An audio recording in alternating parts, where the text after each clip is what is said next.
I gave her the doll on her birthday. She loved it at first, and told me it was so beautiful. That its hair was so soft and the dress was so pretty. She wouldn't let it out of her sight for days.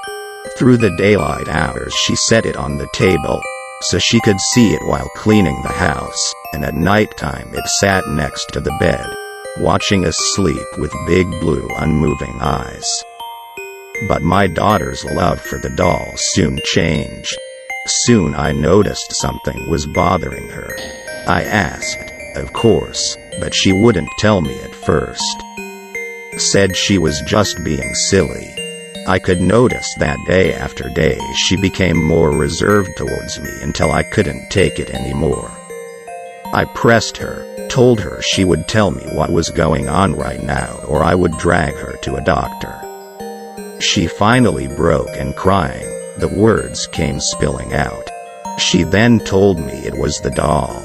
It scared her. She told me she had the feeling it was constantly watching her. Sometimes it even seemed like it moved. This worried me and I went to take a look at the doll. It sat motionless on the little table in the bedroom, the big blue eyes unchanged. I couldn't help but sigh from relief a bit. Of course she's not moving, she couldn't have been. I went to turn away, but then saw a tiny movement from the corner of my eye.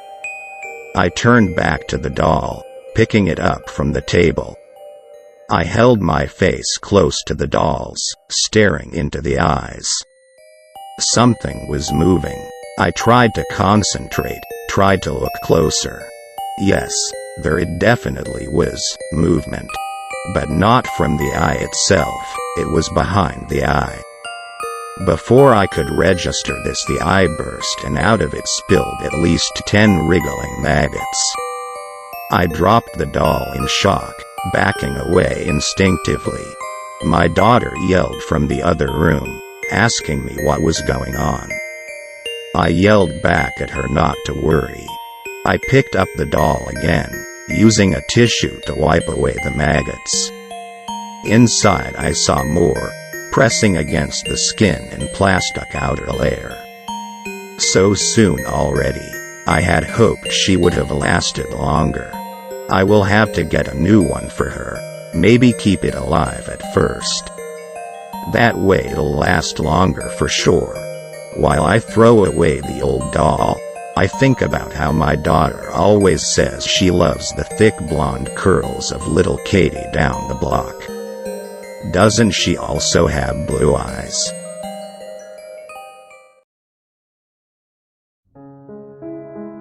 That's all my story today for the Red series. I'll meet you in the next video.